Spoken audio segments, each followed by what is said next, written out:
Welcome to the Utah Street Banter Podcast. Welcome, everybody, to another episode here on the Utah Street Banter Podcast. My name is Cody. Along with me, like always, is Elijah. What's up, buddy? Not too much, just enjoying the new year. Yeah, man. We're season 2. Pretty excited about that. And we're starting a new year. Hopefully it gets jump-started a little bit more than what it has Orioles-wise. Yeah. But before we get started, anything new going on with you? No, it's just been the same old. I guess I was in Dallas the other day for the winter meetings. Oh, yeah, you were. If you pay attention to our social media, I'm sure you saw videos and posts from there. That was really cool.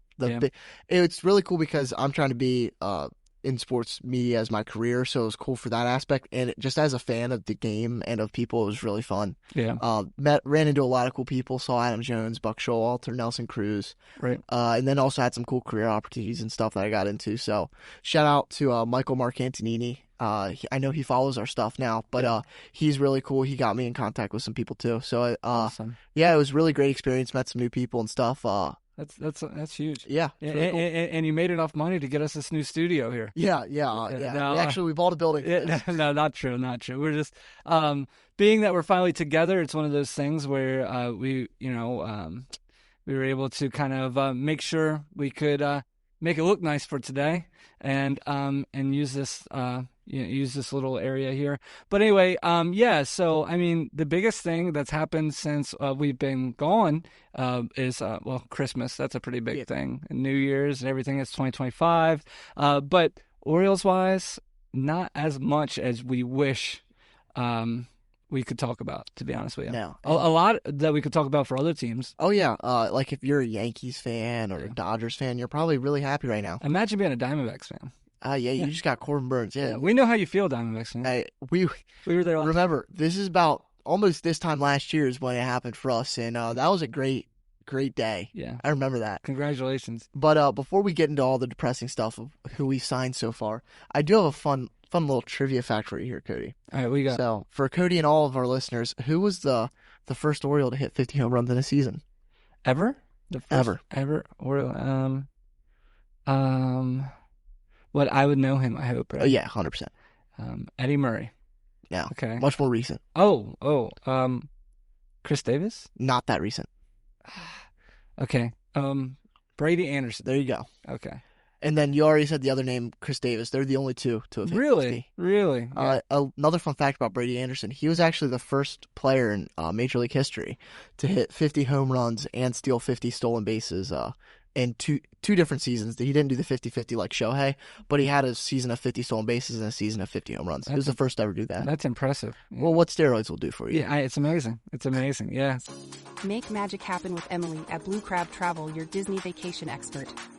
Ready to experience the wonder of Disney? Let her help you plan the ultimate Disney getaway. Whether you're heading to Disneyland, Walt Disney World, or a Disney cruise, she has you covered. Emily can take care of custom Disney itineraries, tailored to your family's needs and preferences. She also can help find you exclusive discounts on Disney hotels, tickets, and packages. Imagine a stress-free vacation with hassle-free booking for accommodations, dining reservations, and fast passes. From character meet and greets to thrilling rides, Emily will make sure every moment is unforgettable. Email Emily Jones today at emilyjones@bluecrabtravel.com to start planning your dream Disney vacation. Well, before we keep moving forward here, let's jump into the Utah Street Banter Post here, our little newspaper segment.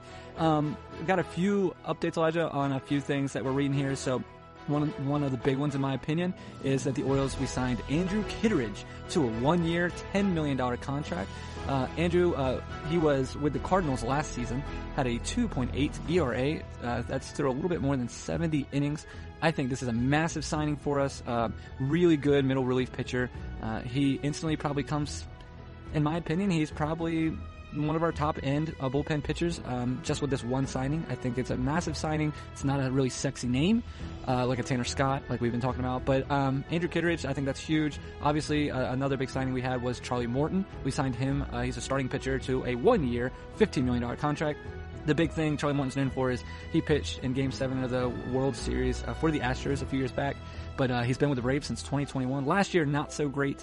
as he went just 8-10 with a little over a 4 ERA. So I think our big thing with him, we're really hoping that he can help us with some innings, be an innings eater, kind of like a Kyle Gibson type.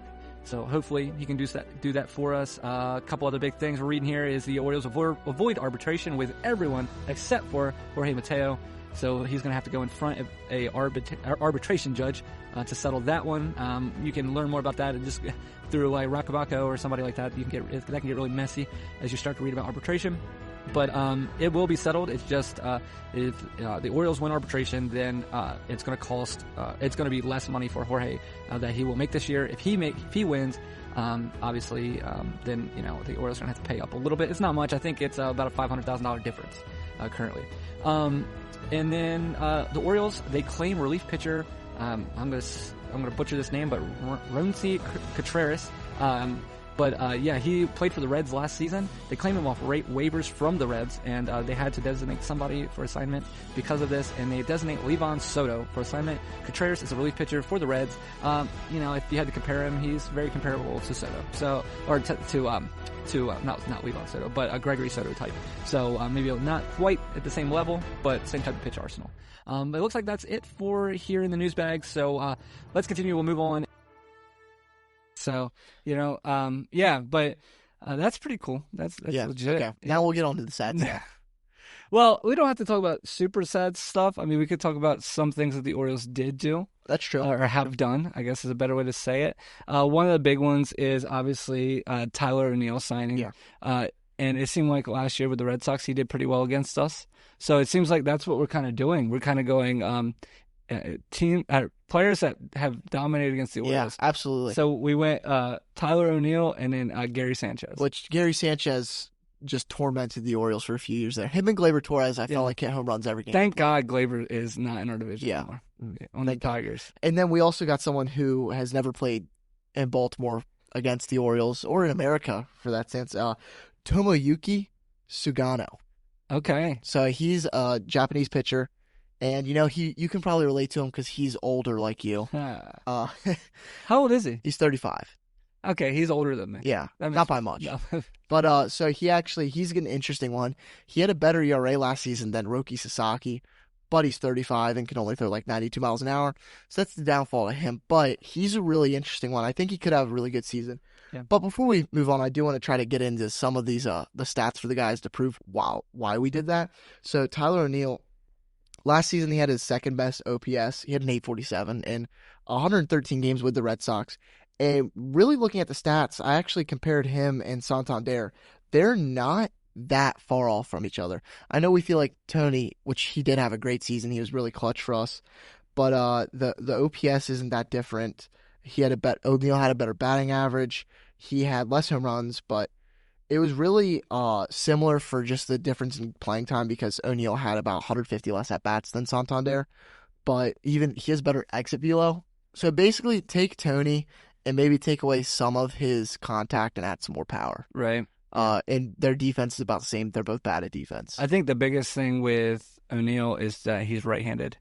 Just to have another right-handed bat in there, that was kind of the thing that's really been hindering us the past season and a half, I guess, is all of the lefties. And it seems like you get some side-winding lefty coming against us, and he does pretty well. Yeah. So... I mean, I get it. It just, I saw like Teoscar out there, but obviously I think he wanted to go to the Dodgers. Oh, why wouldn't you? I don't blame him. I mean, Ohtani, Betts, Freeman. I'd want to go to the Dodgers too. Yeah. So I don't know. But no, I mean O'Neill, his baseball savant page, I do really like it. I don't know if you can see looking at my laptop. It's a lot of red. It is. But the blue's also in very bad spots. Like his expected batting average is really low. He doesn't have a great launch angle sweet spot percentage, and his squared up percentage, which is just how often you square up the ball, and same with whiff percent and K percent, terrible. Like bottom of the league and that stuff. But then he's also top of the league in expected slug, xWOBA, average exit velocity, barrel percentage, hard hit percentage, bat speed. He crushes the ball when he hits it, but he also misses it a lot. That's kind of the problem with him. It seems like which fits in right how the Orioles were playing last year. Felt like it was a lot of homer. The one thing I will say is I think it's a big upgrade over Hayes. Oh, 100%. You know what I mean? So that's one of our things is we lost Hayes last year. We did struggle kind of finding that guy to replace him. It was more of a struggle than I thought it was going to be, and because Kaiser had his up and downs. I mean, he's a rookie, which is fine.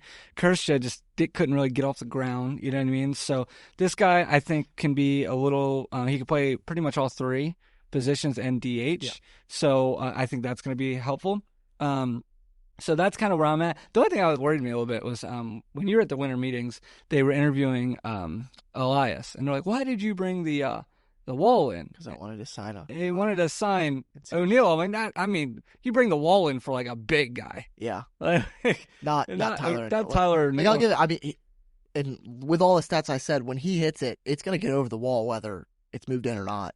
But yeah, he's gonna be an interesting one. And the one thing I feel like we do have to remember is he's not here. He's not starting every game in right field. He's going to platoon because Kerstad's going to play. And when you have someone like Anthony Santander, been with the team as a veteran like he is and stuff, you don't really want to sit him as much. You feel like you should start him because he has that potential. And with O'Neill, I feel like you know what you're going to get. Yeah. You brought him here for a purpose.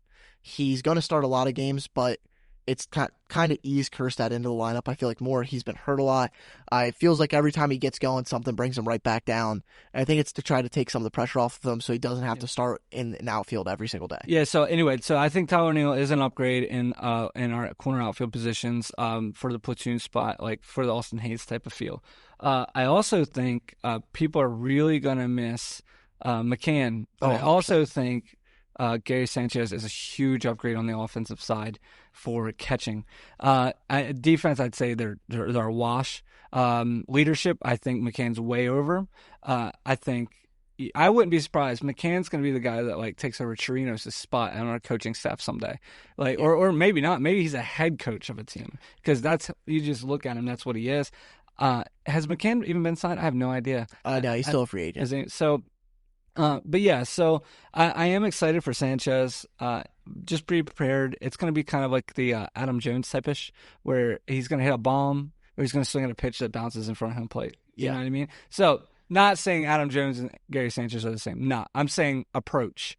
So that's kind of what I'm seeing there. He did have a decent season last season. Yeah. I mean, for a backup catcher for us, I mean, I think it's a great Yeah, sign. no, like you said, the defense is definitely a wash. They're both poor defenders, but McCann, what you don't get in offensive production, like you said, you get in the leadership aspect. You get him when he gets hit in the face, he gets right back up to play again, so Adley doesn't have to play 2 games in a row. But like looking at their offensive stuff, it's really not that close. McCann had a better batting average, and he stole 1 more base, and that was it. And Sanchez, he had more home runs, more RBIs, more hits, a better OBP, a better slug, and a better OPS. Yeah. And some of the stats were close.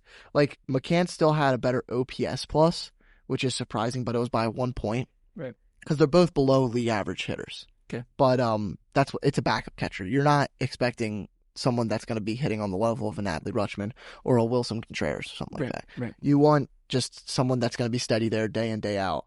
And I think that's what we'll get with Sanchez. Yeah. I mean, like I said, I was not upset about that signing. Like I said, I am going to miss McCann. I mean, to me, that's he's like a Steve Pearce to me. Yeah. I like Steve Pearce. I hated seeing him on the other teams, but I still, when he came to the stadium, you never hated Steve Pearce because he was a Red Sox. You know what I mean? Or a Ray or a Yankee, or because he played on all of them. Oh. So, but yeah, so it's one of those things where I understand, and I do like that we weren't trying to put out the exact same lineup as the previous year and just fail the same way again. You know what I mean? Because I think last year the thing that kept hurting the Orioles was the lack of batting depth. Yeah. You know what I mean? It just seemed like, especially in the playoffs, when we were just trying to find a hit.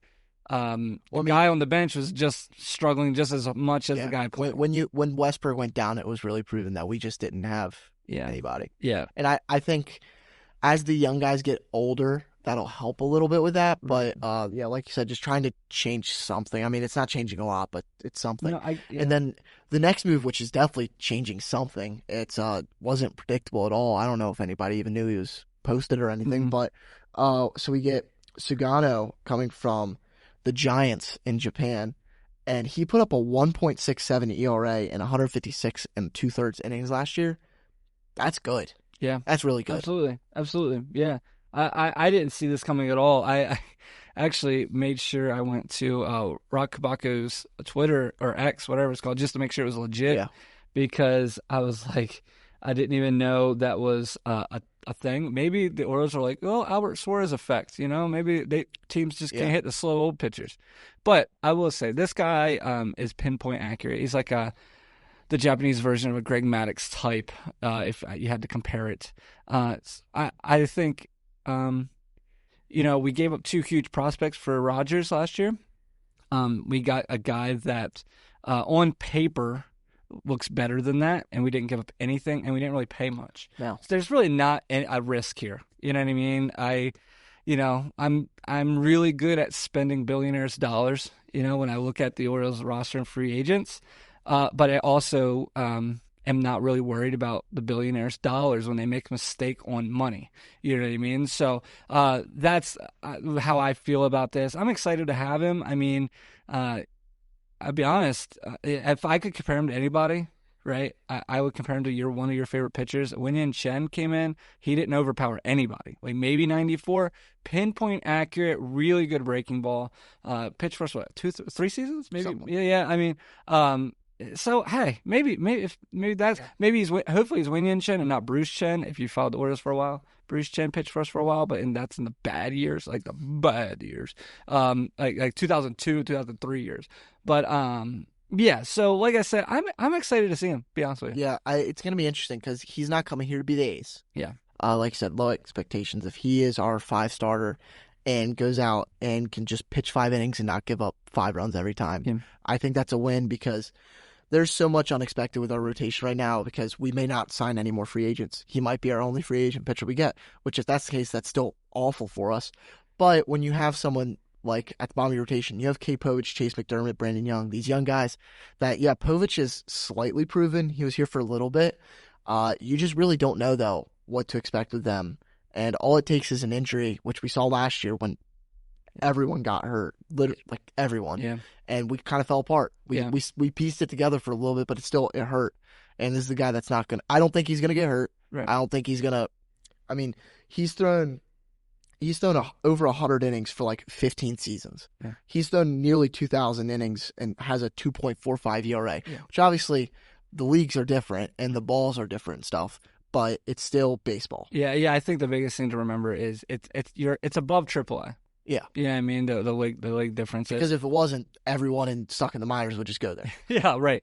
And the other thing to remember too is I think we always feel like the Hyun-Soo Kim type of like, oh crap, is not what. But the Japanese baseball league and the Korean baseball league is 2 totally different leagues. Oh yeah. So it's the Korean baseball league is probably our AA. You know what I mean? And that might be maybe a one, right in the middle of double and triple. Yeah. But don't freak out on that signing. At least we signed something. I mean, I'm gonna say a statement and I'm gonna be devil's advocate on my own statement. Okay, so one thing that's annoying. Okay, and I follow a lot of Orioles fan pages and stuff like that, is people are trying to defend Orioles ownership and Orioles management for not making moves. So, trust, all this. I am totally okay with people being upset. Like, I think that's part of it. Like, I think the biggest issue that we as Orioles fans have is we settle. Like, we're so okay on settling because if you were to see the Yankees, the Red Sox, they'd be upset. They'd be ticked off. We're not doing that. You know what I mean? And it sort of forces management to do something, right? But Orioles fans are so okay, not all, but we seem to be okay with mediocrity. And it's just annoying. It's just so annoying. Don't be okay with that. I mean, there's one way of being totally ignorant. There's another being just ticked off. And I think it's okay to be ticked off. I think it's okay to want more. If you don't want more, just be okay with losing first round of the playoffs. And I'm going to be offensive here, but I mean, that's what your dream team from the past did. At the Adam Jones era with Chris Davis. Guess what? They didn't win anything. You know what I mean? We got an AL East pennant, a wild card pennant, but guess what? We've already gotten that. And I think I want more than that. So it's one of those things where I just, it's just annoying to the fact that people are okay with just being okay as an Orioles fan base, and that's kind of the spot where I'm at, and I'm totally okay with people being ticked off for not doing more. Now, is it plausible that we could have done more? I don't know. The market's crazy. So my devil's advocate argument here is I still always look at the Astros of the past and what they did. And I thought that they spent more money on pitching, and they did not. Well, I will say that they didn't spend money on pitching because they traded. They traded for it. Yep. You got Garrett Cole, Yep. Justin Verlander. Those are two top line aces Yep. that they traded for. Yeah, but in my mind, I thought they were there for a long time. No, They were Cole was only there for like two seasons. 2 seasons. Yeah. I thought in my mind though, you know what I mean? Like when you look at it, it looks like they've had these dominant pitchers for forever, and they actually struck out really on more pitchers than they hit on. Yeah. Lance McCullers, they missed on him. I mean, he had a few good years. Yeah, okay. Yeah, he had like no, you're not wrong, but he had like Dean Kramer, one maybe a little above. It's Dean just Kramer. the hair while you're saying Kramer. Yeah. And McCullers and a couple other guys. I just lost my train of thought there. But it's one of those things where that's where I see us going. I don't really see much in the pitching side. I think if we didn't have Flaherty a season ago, right, we would want him really bad. 100%. Yeah. I think we just got punched in the mouth by him. I mean, he left such a bad taste in our mouths. And kind of the way he acted. Yeah. You know what I mean? So maybe, I don't know. I don't know if he fits in with our clubhouse or not. But I really just wanted to kind of go on that and just really make sure it's totally okay to want more out of your team, especially when you see this window, especially when we think we have this huge window and Adley's only on our team for 2 more years. Yeah. And Gunner's only on our team for 3 more years. Like, it's not 7. It's not 7 years, you know? So it's one of those things where, hopefully we can do something. Even on I don't want to keep trading for 1-year pitchers, though. No, we can't just do rentals. Yeah, no. Unless we re-sign them. Yeah. That's how rental has to. Corbin Burns, he's an exception. Corbin Burns is a different type of pitcher, but like you have to be able to sustain these because you give up your prospects for these 1-year pitchers. Well, if you don't do anything during that 1 year, you gave up a lot for them. Yeah. And I still don't regret the Corbin Burns trade. No, I agree. But I think, like, I know I have people down like here that we're going to talk about for who we can still sign or trade for. And a Dylan Cease is an idea. We have to be able to re-sign him if we. Is he on 1 year? I'm not 100% sure, but still, even 2 years. I don't like a 2-year deal at this point. Right. I need that guaranteed. Like, I need them here as long as Adley's going to be here because we're at the point this offseason where nothing's been happening and it just needs to change. And for me, there's one way that the management and ownership can really make up for what's going on right now. And I need to see someone extended. I need an Adley extension. I don't believe we're going to ever extend Gunner. I think he's going to test free agency because if you look at the league right now, he's going to be the next $700 million player. He's the only young guy that can make that can be the next Juan Soto type deal. Yeah. Because Bobby Witt already re-signed, so he'll test it. He's going to. But other than that, give Westberg an extension. Yeah, absolutely. That's a cheap extension right there. You could get him. Give him. Look at Jackson Churrio's deal. I think Jackson Chourio got a little over $100 million for like 10 years. Give Jordan Westberg an 8-year, $90 million deal right now. Yeah. No, I completely agree. Yeah, I don't know. And he is only signed for a 1-year deal, he says. Yeah, so I don't know. Like I said, I want to see our prospects get a little more bang for a buck if we're that high. Did you see how far our farm system fell? Like 20-something. That's crazy. I think it's because they're not really counting like Kerstead, Cows, or any of those guys, but we're still, I don't know. Yeah. When you have Mayo and Basayo. Yeah, we have one of the best catching prospects in all of baseball. Yeah, I think also Mayo coming up and struggling. Yeah, and that's what I think he's going to take the next step this year, hopefully. So are you in the thought process of would you be okay? Are you at the point where you're okay with trading Mayo or any of those big name prospects? Not Basayo. I feel like the only person you should hold on to at this point is Basayo. Anyone other than that, Holiday? get rid of. I said last year I wanted us to trade Holiday. Because my only problem is like I'm just so done with them coming up, and it's taking them 2 years to hit. And yeah, that's the thing is Jackson Holiday. He's supposed to be the generational talent, but at this point, if it takes him another year to get there, is it worth with the wait? Yeah. And if you can trade a Heston Kjerstad or a Kobe Mayo or a Jackson Holiday to go get Luis Castillo or someone from the Mariners, one of their 15 amazing starting pitchers, I think it's worth it to me. Yeah, I just don't think I'd trade Holiday. I can trade any of the other ones. I think you just got to be selective with what you get in return, and you have to understand that if you're trading a Holiday or mainly a Holiday, say you trade Holiday, you don't really. There's no package there. Yeah, that's the rare. You get more MLB players back than you do. Right. But yeah, it's going to be interesting. I mean, there's a lot of free agents left that are just not up to the quality of what we need. Like you said, Jack Flaherty, Nick Pavetta's still around. I mean, Max Scherzer, Kyle Gibson, any of those are going to be okay, but they're not going to be. The chances of any of them getting a playoff start are slim. What are your top 3 free agents that you would like to see signed? Tanner Scott's my number one. Absolutely. Bring him back. I think the possibilities there. Bullpen arms have not been locked up as much. We could totally revamp our bullpen. Yeah, and I think that forgives us for that. That I'd forgive us if we could have a thing where I never have to see like half the people we re-signed Matt Bowman. If I never had to see Matt Bowman throw a pitch at Camden Yards, I would not hate that. It's not that he's bad; he's just not good. But I think give me like a Tanner Scott, give me a Jeff Hoffman.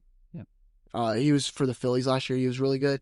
And then probably just Jack Flaherty, I guess. I don't want him, but there's no one. Him or there's another name that we're never going to re-sign, but I would love Clayton Kershaw to come to us, but he's going to keep doing the thing of 1-year deals with the Dodgers.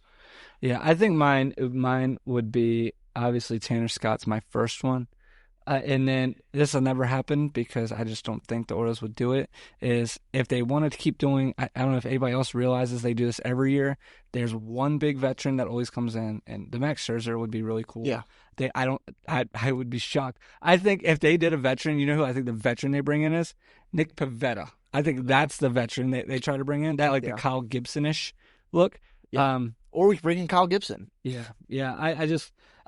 I also, so anyway, that's kind of where I'm at. Tanner Scott is almost a must. Like, you have to, you should be the first team calling. You should call him every morning. Say hi to his kids if he has kids. I don't know. Know his dog. I think he's like a baby. Yeah, know their animals. Buy his baby like a golden pacifier. Some Chewy boxes, showed up at his front door. I don't know what they got to do. Yeah. But I mean, he's been on the Marlins for a while, so I think his standards are probably pretty low. Yeah, right. But no, I mean, it's just, there's not much starters left, and if we're not going to trade for somebody, and if we're going to run out this rotation, this is what I put together as a possible rotation as Grayson Rodriguez, Zach Eflin, Sugano, Dean Kramer, and then honestly, I couldn't even pick a single person to be the 5th spot because it could be Cade Povich, it could be Chase McDermott, it could be Brandon Young, it could be Trevor Rogers, it could be Albert Suarez. I don't even know what to tell you. But if we're going to run that out, and we're going to run it maybe a 6-man rotation or just plug in for that 5th day, and we've seen teams thrive and still make it to the playoffs and be very good and win a division with a 5th starter that loses every single game. That's what the Phillies did last year with Taijuan Walker. They lost a game every 5th day pretty much because they didn't have a 5th starter, but they still made it to the playoffs. We can't survive, but they also had an insane bullpen. We could go out there. Even if we don't get Tanner Scott, say he's too pricey, go get Jeff Hoffman, David Robertson, Carlos Estevez, Kenley Jansen. I really like Carlos Estevez. He's super underrated, but there are so many really high leverage relievers that are left that if you plug in, I mean, could you imagine a bullpen with, say, Tanner Scott, Jeff Hoffman, Felix Bautista, Kirby Yates, CNL Perez, Yennier Cano, Keegan Aiken? I mean, that's from top to bottom. When Keegan Aiken's your worst reliever, after the season that he had last year, that's really good. But also you have to remember, Keegan Aiken, he's probably not going to be as good as he was last year. Yennier Cano's been slowly regressing. CNL Perez has been slowly regressing.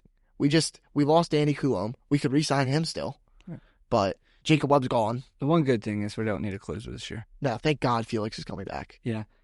You said Trevor Rogers, and so it looks like the Orioles are playing 22 spring training games. He better pitch. Let's see.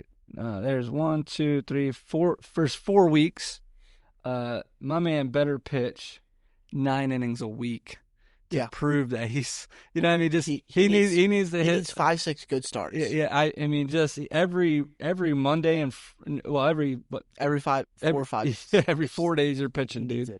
I mean, dude, just every Tuesday and Sunday, get on the mound. Yeah. Give me 3 innings. Let's see that show that you can actually do this, because talk about somebody that needs to prove himself.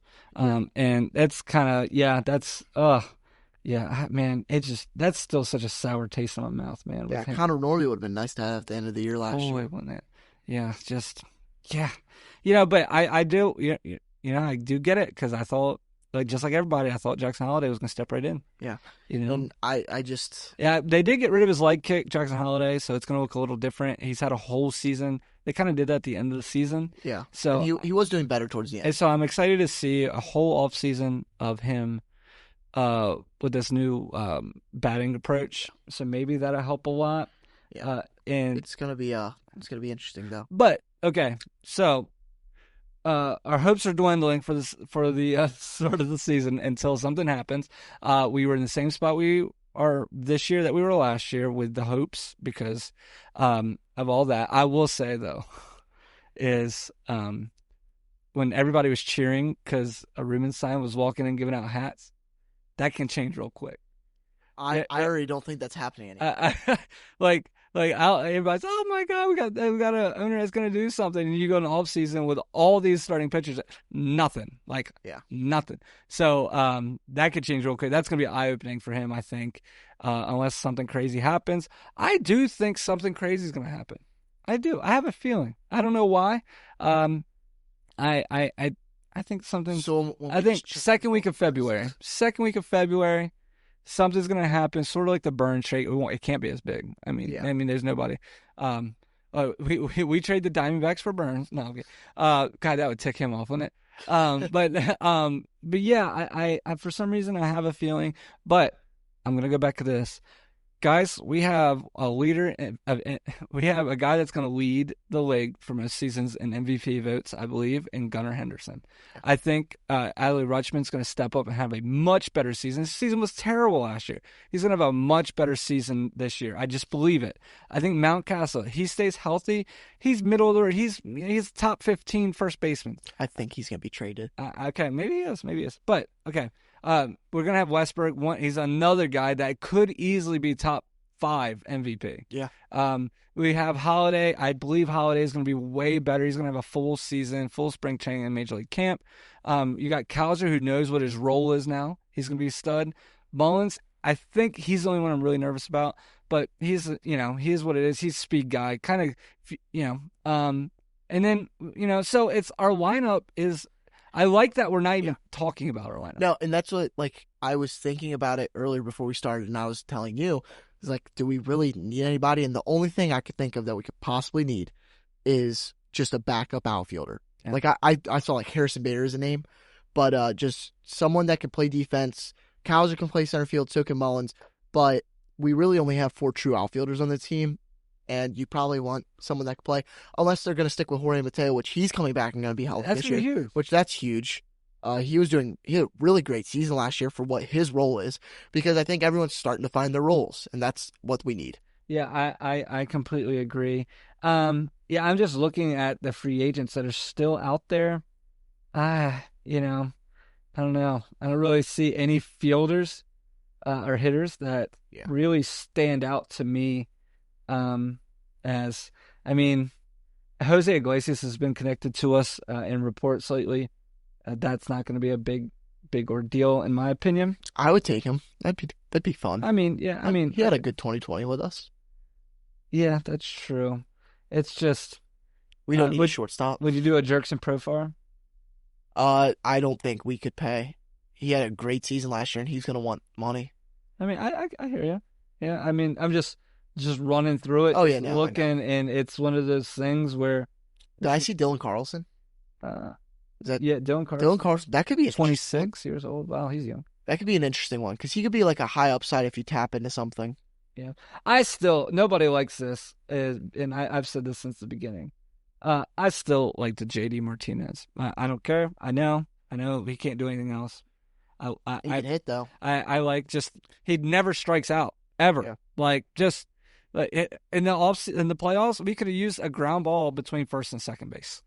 Like 4 different times. like, that could have won a game for us. Like Tony Taters, love him. One of my favorite Orioles. Not put the ball on the ground. No, it pop up second base basically. That was the second game before the playoffs.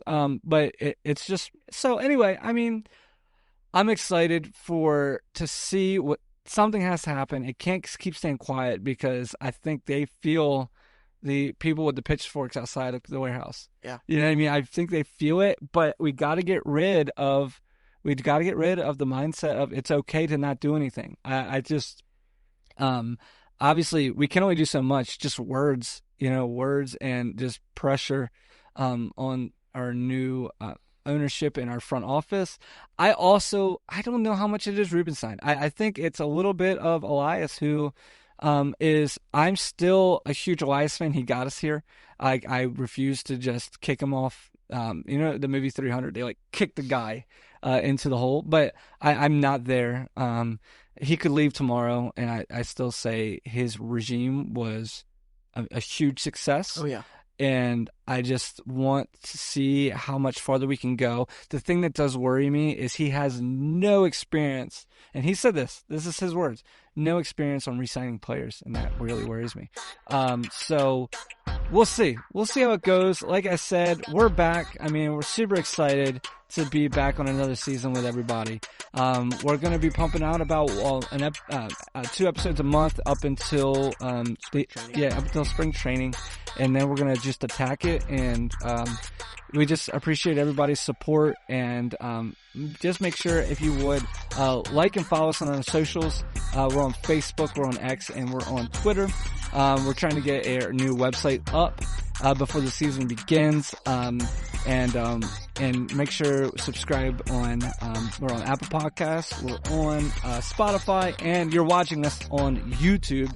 And yeah, man. I mean, if you're listening to us on Spotify or Apple Podcasts, you gotta just go to YouTube and see our new little studio we got going on. So I mean, it's legit. Yeah. But anyway, yeah. Thank you all. We'll see you next time here on the Utah Street Banter podcast. And until next time, we'll see you guys later. See ya.